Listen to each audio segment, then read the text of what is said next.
What's up, everybody? My name's Davey, and I'm joined by the fine wine himself, Philip Hoy. It's your boy. And I'm joined by the Destroyer himself, Spencer Davis. Come on in. It's fucking time, boys. Let's get it going. I can't keep this energy up, lads. I really can't. I don't know how the Americans do it. It's too much for me.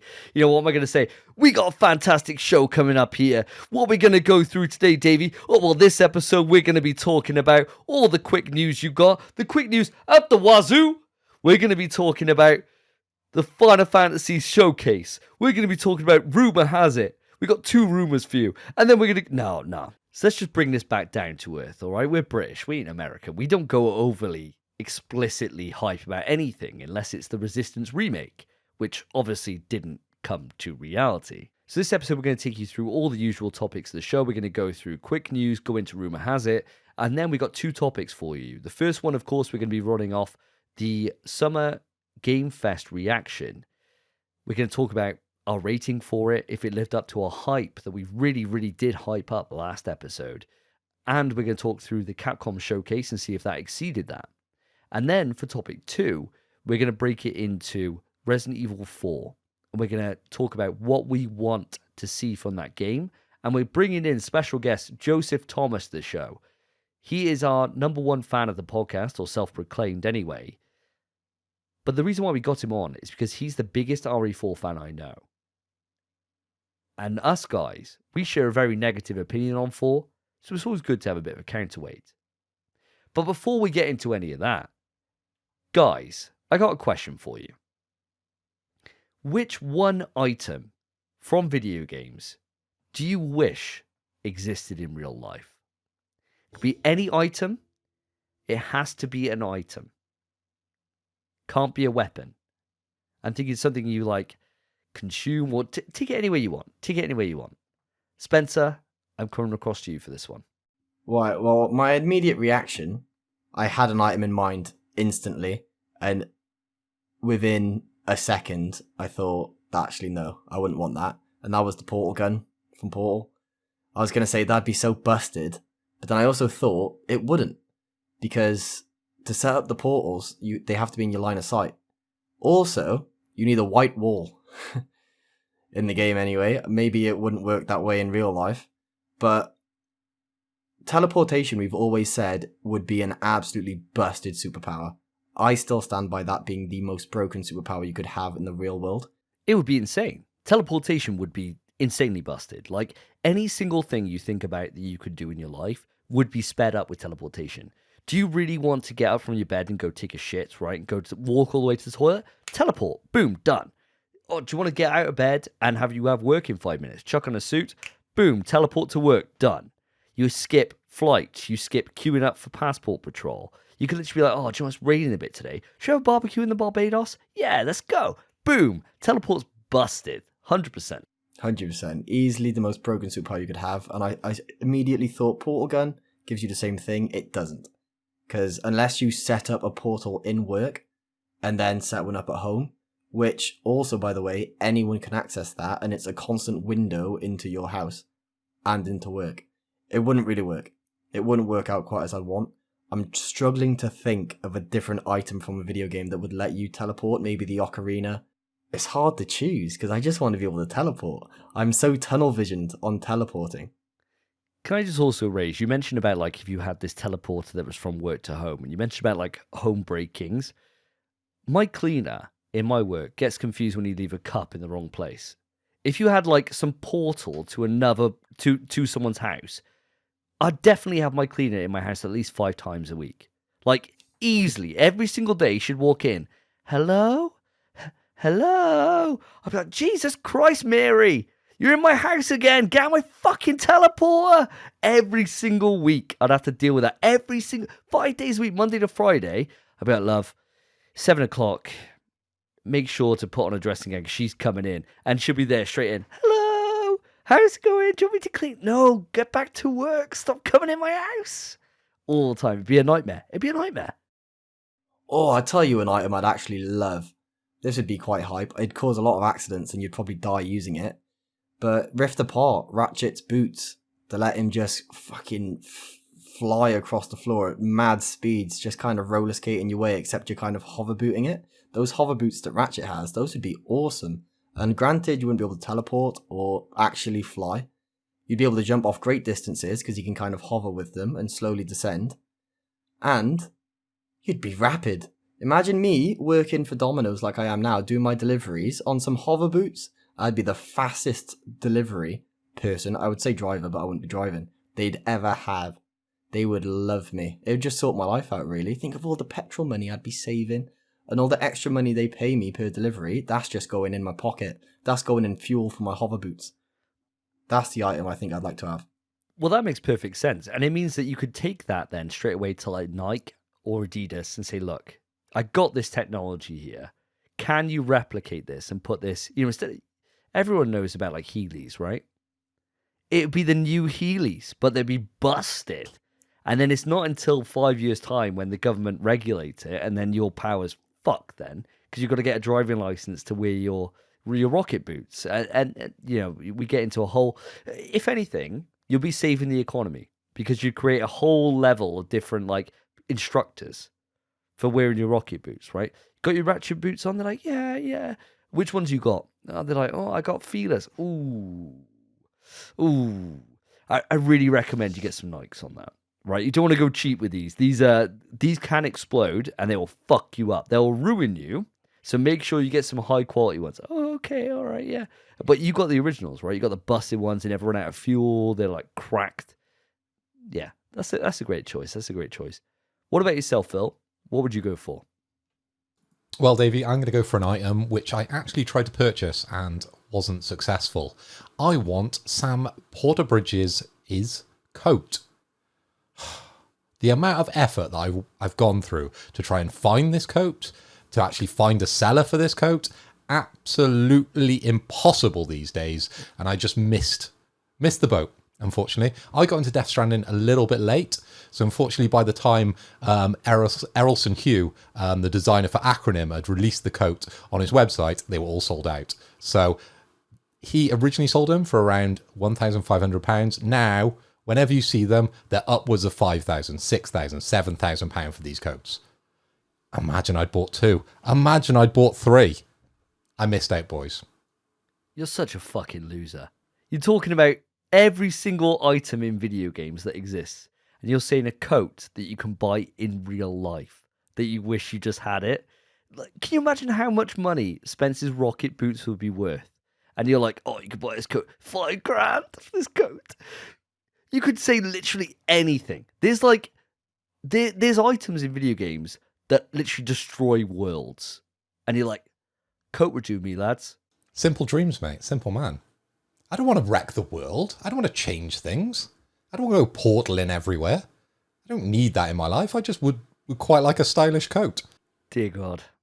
Well, my one's going to look very high-tech compared to yours, because I'd like a health potion. Because I think any time you get into trouble, any time in your life, you could just, I could literally say, right, well, I need to go down the stairs. Or I could just jump out the window. Right, you break your legs, you're like, drink your health kit, boom, back to full health. You're jogging in. Any single fight you take on, straight up health kit. Take one immediately. Surely that's single use, though. Would you not want a recipe for a health kit or something along those lines? If you have a single health kit you take from a virtual world, and then you jump out the window just to save yourself the 4 seconds of walking downstairs, and you've experienced that pain, you still experienced it, by the way, it sucked. And then your health kit's gone. And you forget you left your keys in your house, and now you're locked out. That's what you want. Well, I'm saying it exists in real life, so I imagine there'd be different manufacturers. So I imagine I could go to the pharmacy and buy a stock of health kits, right? Like, say we can get paracetamol, that you can go in there and they'd be like, what you buying? You're like, I'll have 10 health kits, please. And they're like, yeah, no problem at all. That's free because you live in Wales. And you're like, thank you very much. It's essential medicine, right? And then, literally, anytime you want to do anything, you just take them out. Someone stabs you, you got a knife. Good one. Just drink a health kit, sprint off, right? No problems at all. The problem I see here, though, if the health kits are freely available for people, these health potions, I can just go to a shop and buy them. They're not going to be that attractive if everyone's got them. It's not like a £5,000 coat that, only a limited amount of people are walking around this earth wearing. That's true. It wouldn't be like a designer item, but it'd be something that would be essential that everyone would have.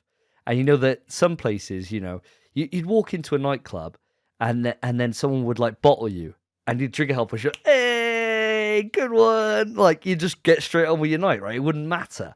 Somebody could come out there like, I'm going to kill you. And he'd be like, good one. And he'd block it all. Same way we were talking about animals, right? Fighting animals. I wouldn't care about fighting a bear if I could take a health potion every 5 minutes.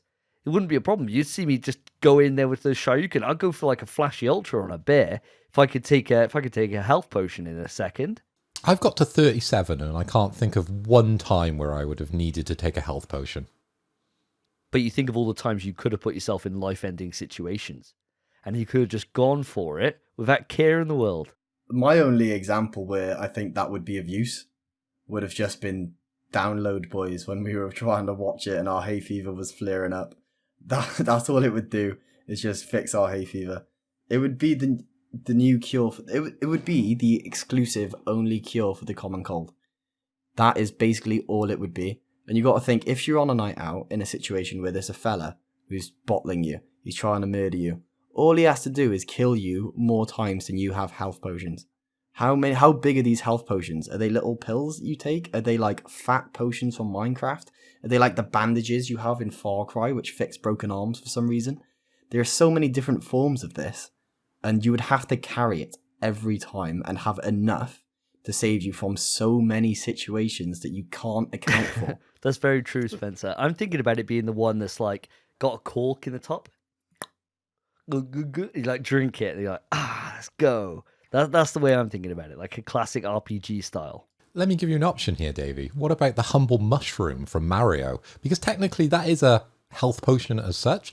It gives you a second hit within the game. And you also grow. So you could be double the size and you could take 2 hits instead of just the 1. I think the problem is, though, then you have to buy new clothes. You have to think about, like, what size am I now in my mushroom form? Have I got clothes that will stretch that big?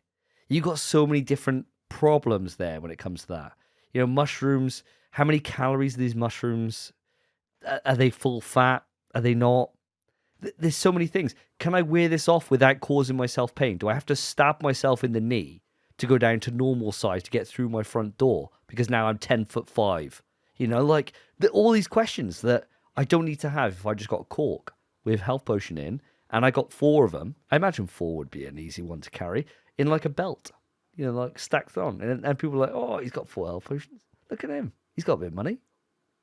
If we work off the Mario rule of thumb, though, his clothes grow with him. We're not talking about an Incredible Hulk kind of situation here where as you get bigger, your clothes rip and you might end up semi-naked. We're not talking about that. Imagine you had a £5,000 coat on and you ate one of these mushrooms. You'd want the coat to grow with you. Well, that's why you buy a £5,000 coat, because it does. That's the difference. Whereas, if you're going down TK Maxx, your coat's ripping straight away. It ain't mushroom proof. And that's a problem. That's the problem. That's something we'll have to come up with in the future when these become reality.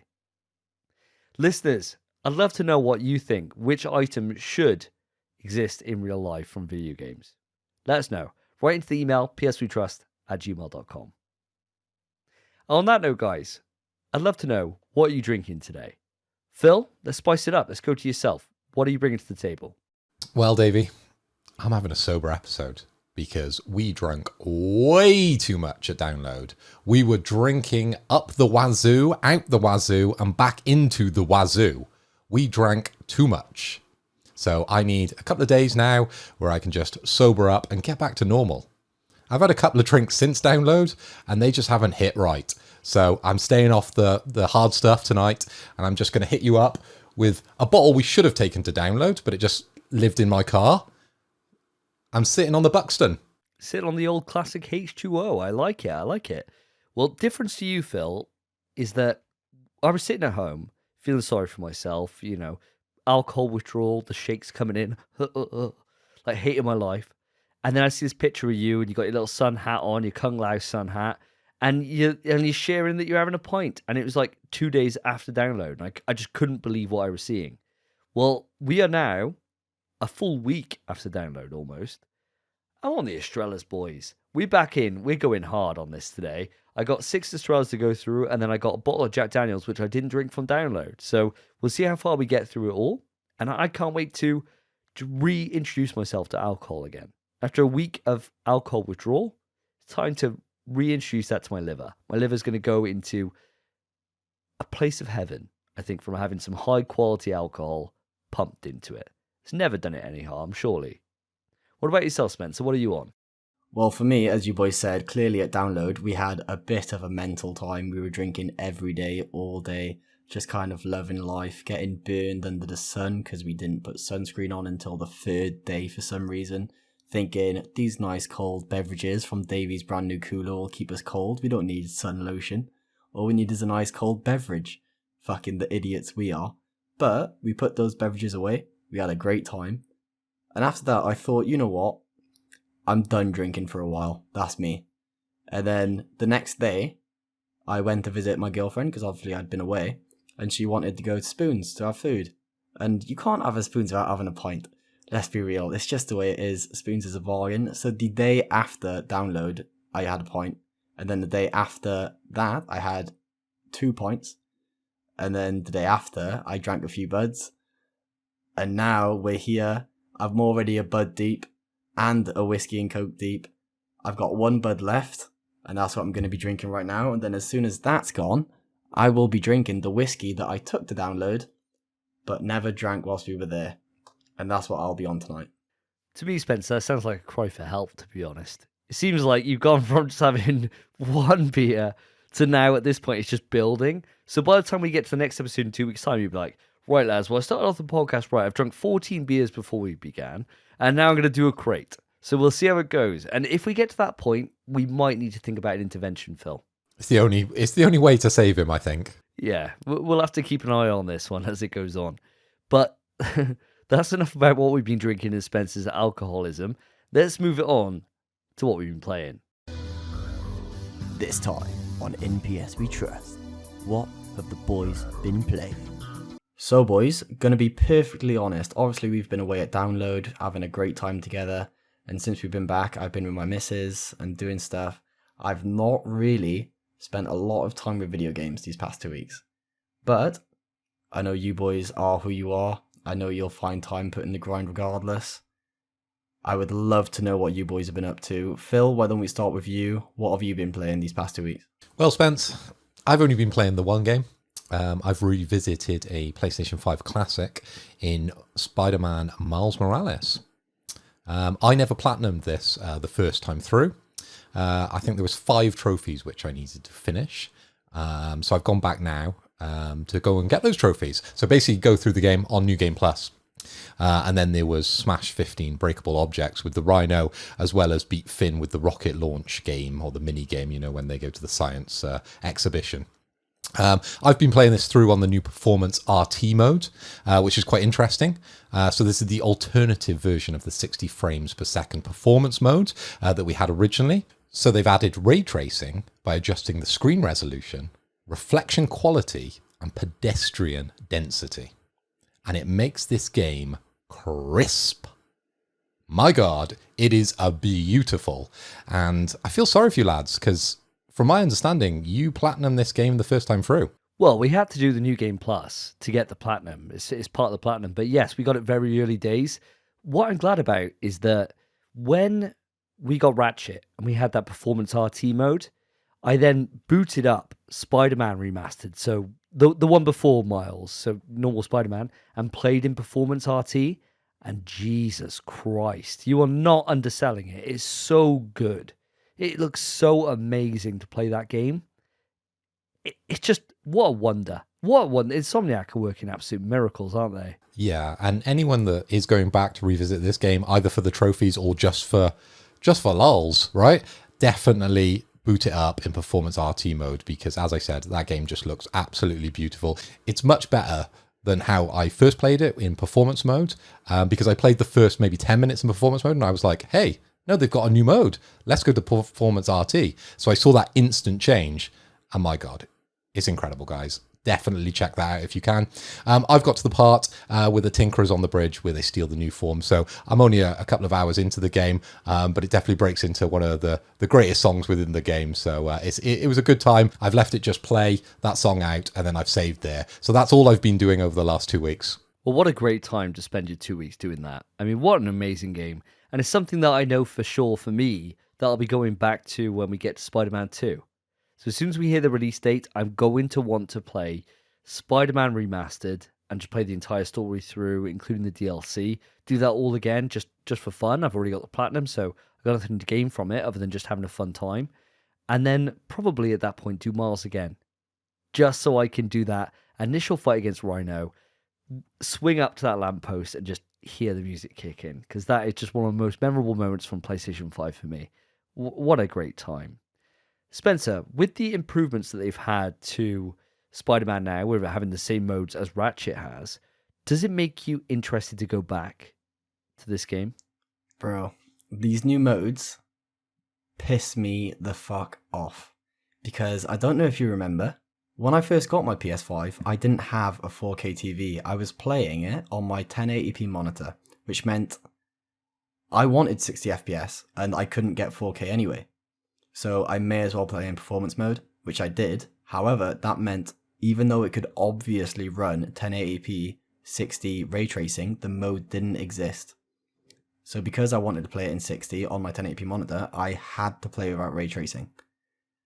So yes, this mode 100% makes me want to go back, and I know I will save it, similar to like you said, until we're closer to the date of Spider-Man 2, or at least when we know when the date is.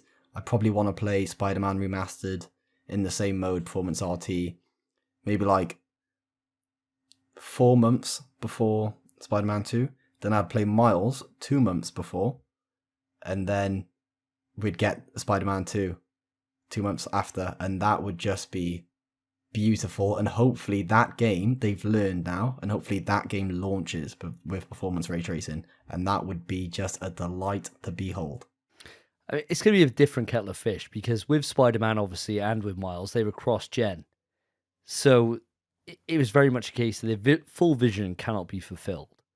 I'm expecting that Spider-Man on PS5 is going to be a big technological leap compared to the PS4 and PS5 cross games.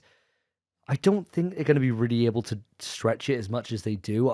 I'd be surprised if they're still able to implement like the 30 FPS ray tracing, which is how I played Miles originally, under fidelity mode, and that looked incredible. It was a great experience. You know, I'm not going to put it down for that.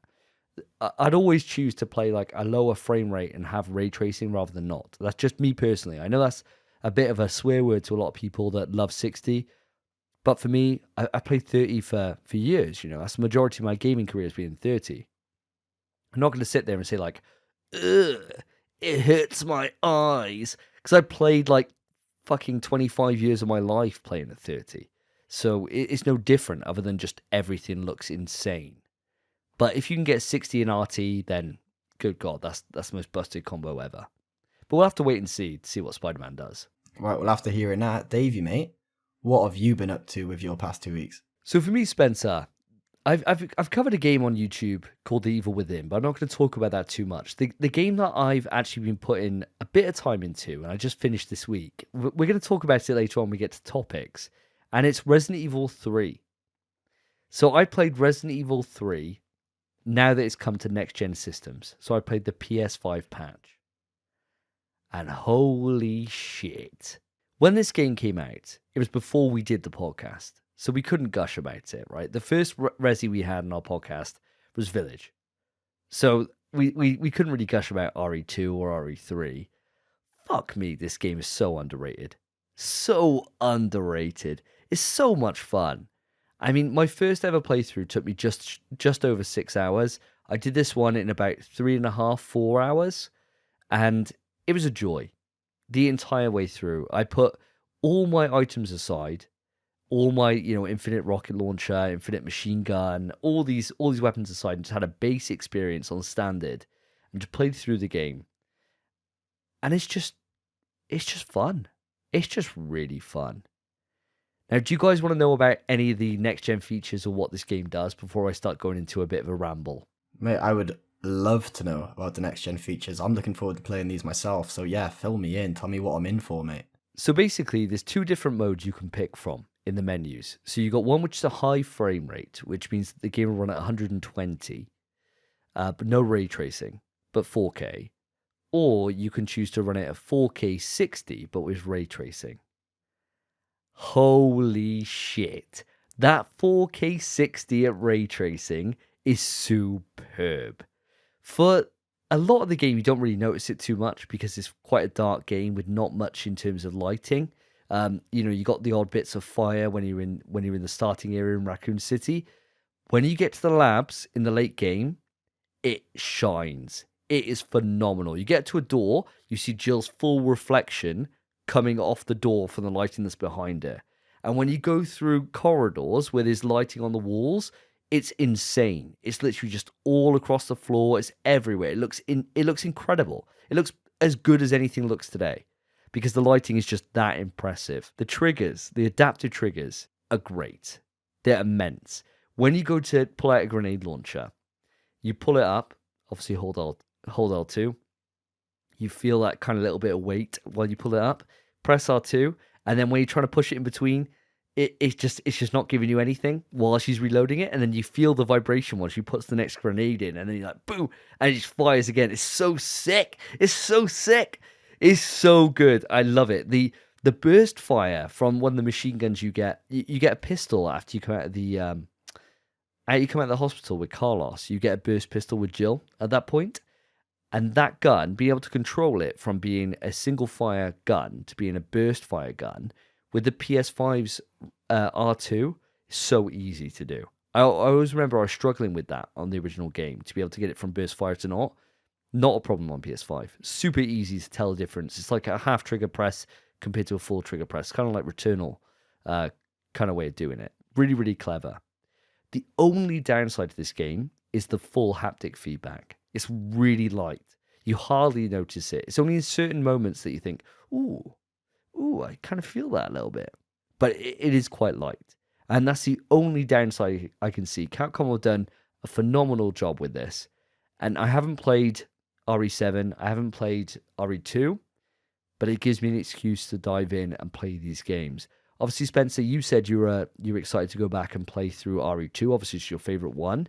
Do you think something like this could drag you on to going and eventually earning the platinum? That platinum has been on my list for a long time. That's a platinum I'm desperate to achieve. It's just I've been too busy to do so. By God, I was sat with my girlfriend the other day, and she was driving, we were just kind of talking, and I literally interrupted her, and I was just like, fuck, I want to play RE2 so bad. I just stopped her mid-sentence, and I wasn't listening to a word she was saying. RE2 was just in my mind. I was like, oh my God. Just thinking about the next gen patch. I cannot wait. All the time when I'm hungover, I just boot up Resident Evil. That's all I do. I just start playing it. Because I know it's just a good way to kill my hangover. By the time I've beaten the game, my hangover will probably be gone. Because now I can beat them in like 3 to 5 hours. Oh, the next gen patch. I want to platinum all of them. That's my goal in life at the moment, is to platinum all the Resident Evil games. And I know my first one's probably going to be 3. But then it's going to be 2, then it's going to be 7, then 8. Then go back to the classic ones. Oh my God, I can't wait. I'm actually so excited to platinum all of these. And RE2, like you said, in this next gen patch, easily high up on my list. I think I'm having a great time with it. I think it's at this point that I might as well admit something that's a tragedy, actually. Something that Spence will be excited about because he loves easy platinums. But for me, it was something that destroyed me internally. Every fabric of my being shook with disappointment. Listeners to the show will know I'm at 99 platinums. I'm now at 100 platinums. And it's because I decided to import my save for RE3. I didn't realize they have separate trophy lists. So that means, listener, if you've platinumed the PS4 version and you import your save, you will get an immediate platinum. I did not know this. And as I would be super hyped by this if I was at 98 platinums. If I was at 97 platinums. If I was Phil and I was on 14 platinums, I'd be loving it. At 99 platinums means my 100th platinum is RE3. Come on, man. I did that like 2 years ago. It means this weight on my shoulders has been lifted because it's been taken off me.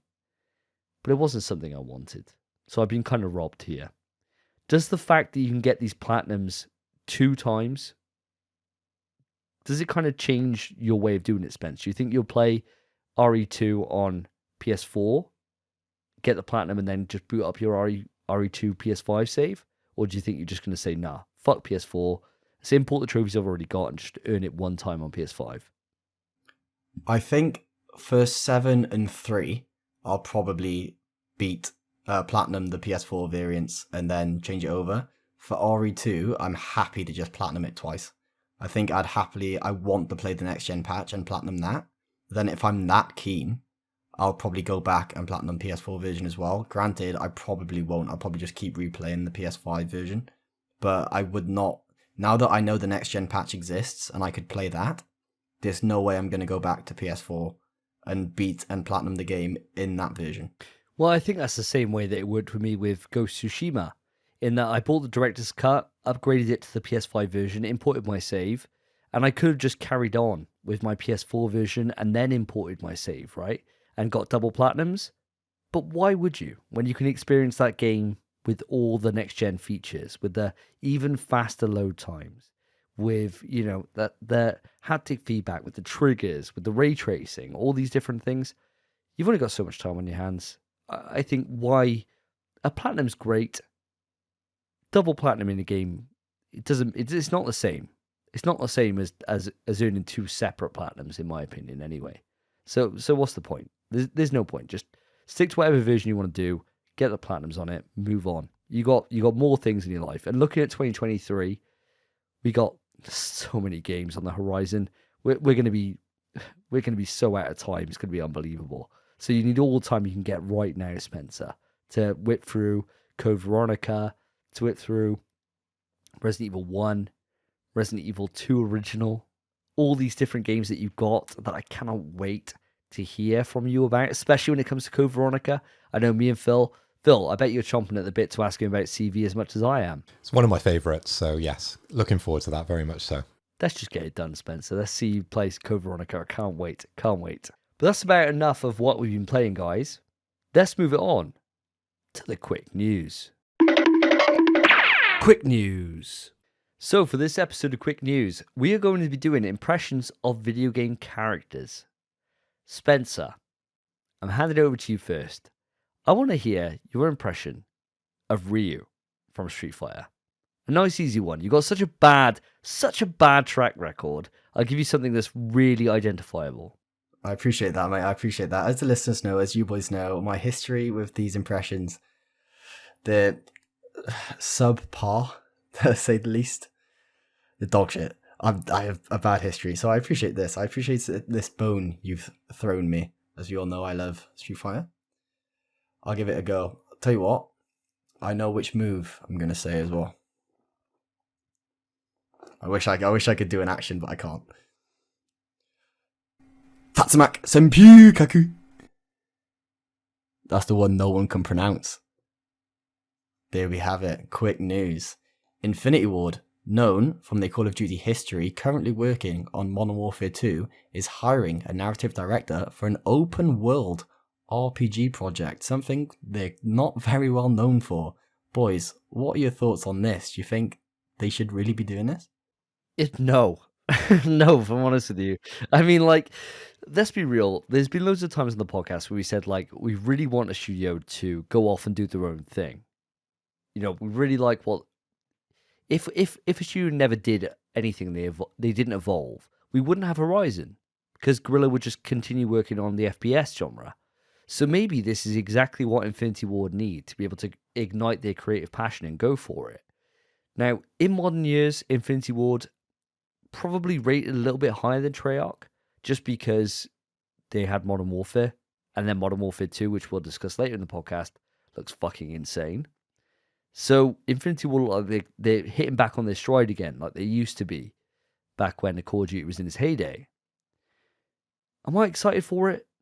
No, and the only reason being is that I'm kind of done with open world games for the minute. I'm burnt out.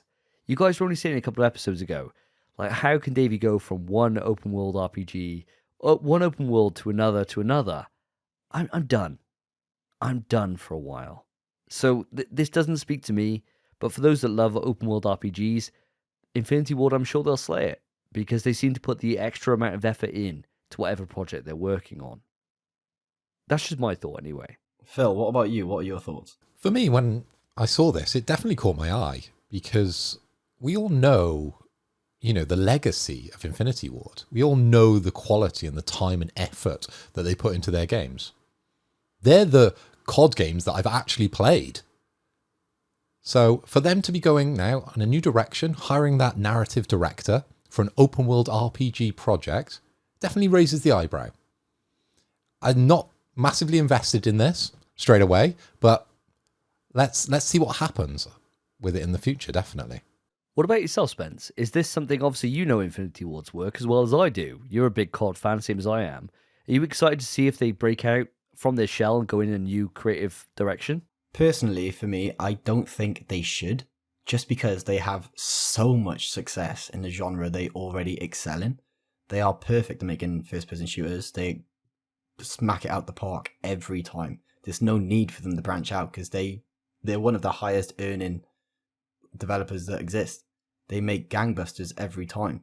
They don't need to branch out. I understand why they would, and my theory for this is that this in search for a narrative director for an upworld RPG might be due to the purchase from Microsoft and them wanting exclusives to rival Sony.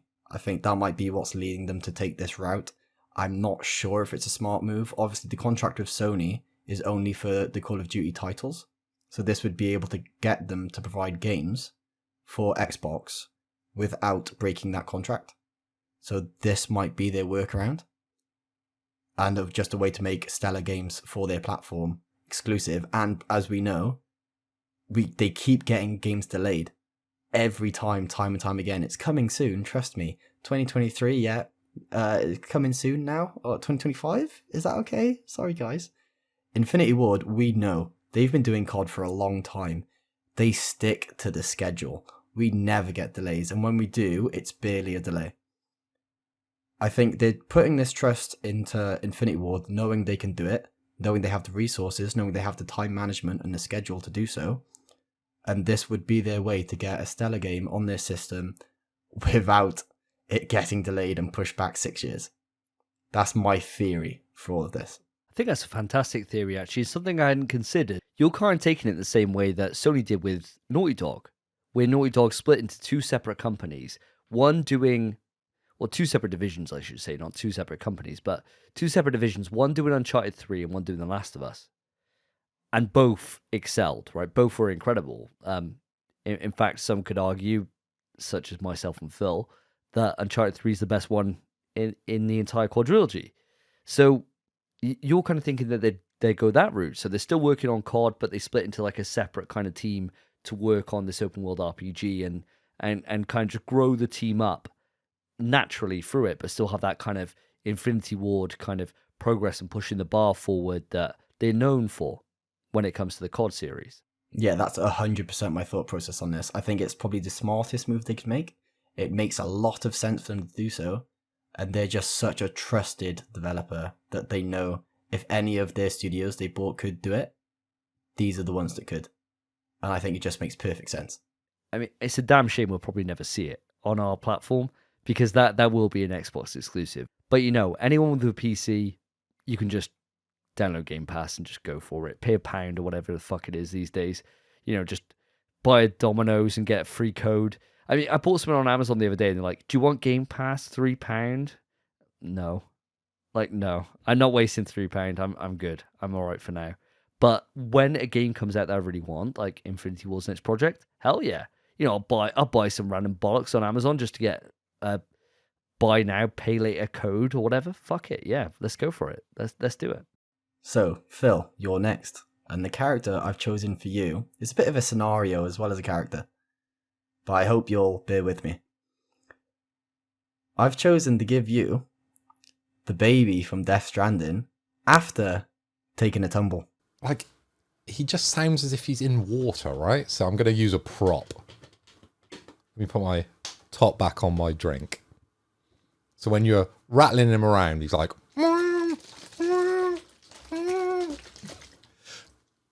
Quick news!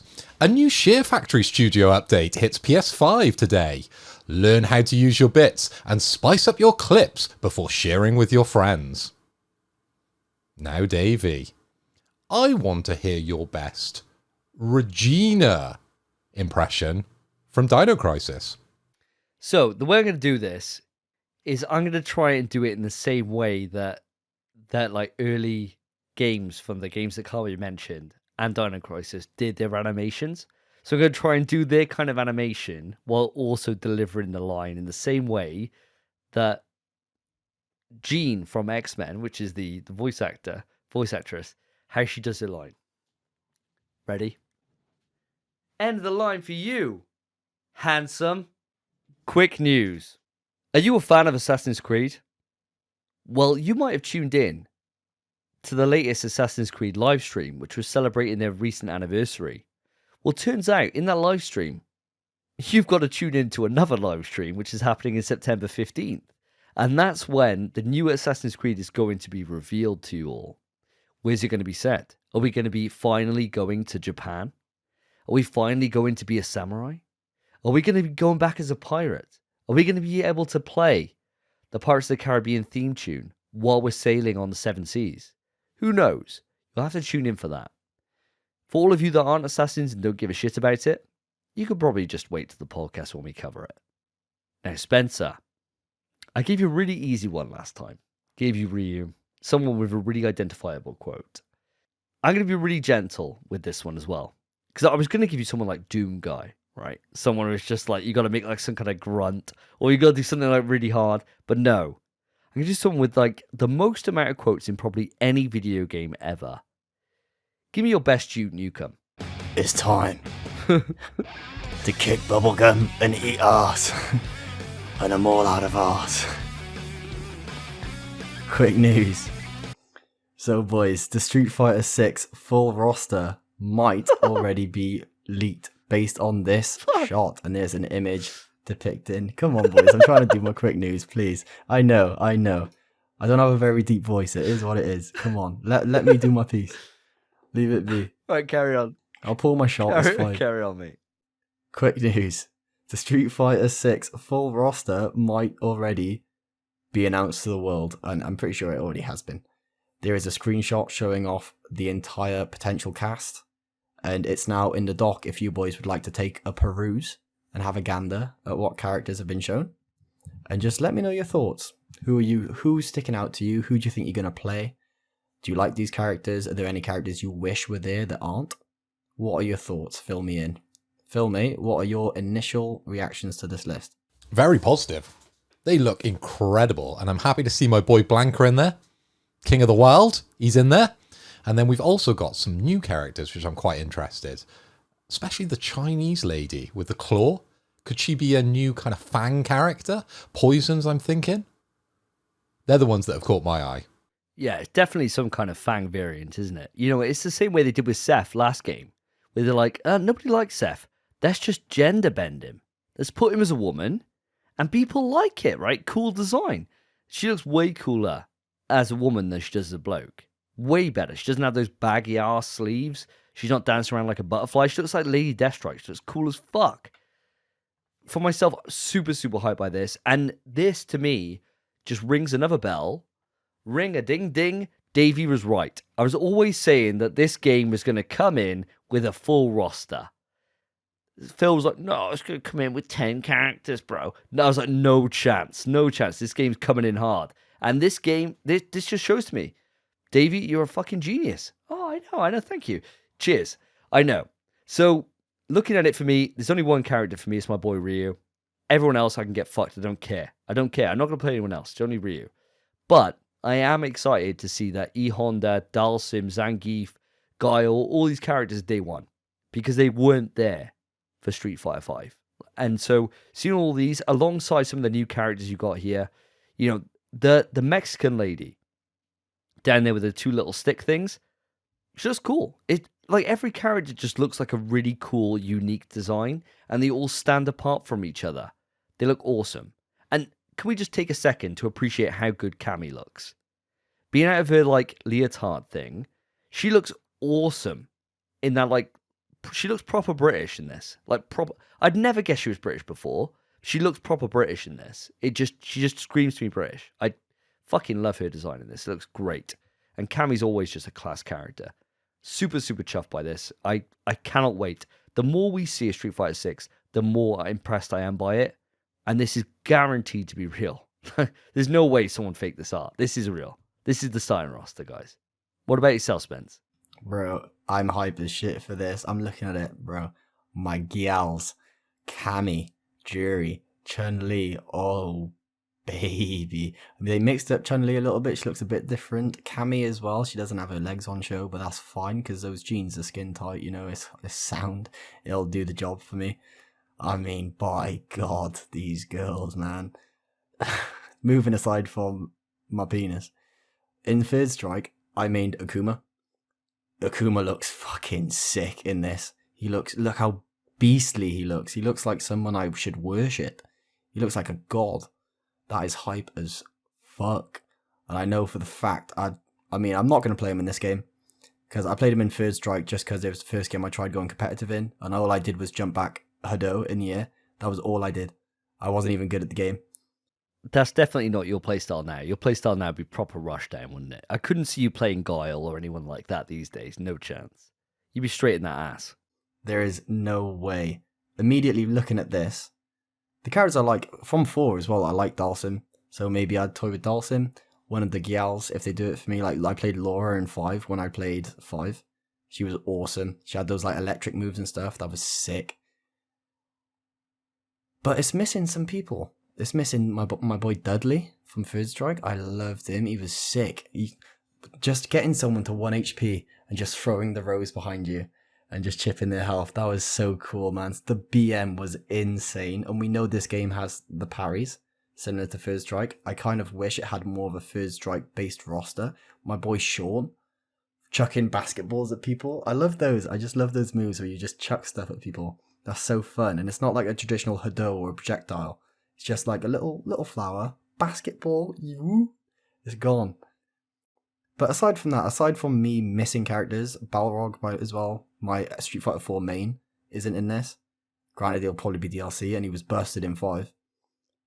The roster I'm looking at currently, even though those characters I really like are missing, it still looks like an exceptional cast, especially if this is the launch cast. If we get all of these, because they don't do that usually. Usually you start with like 8 characters at best.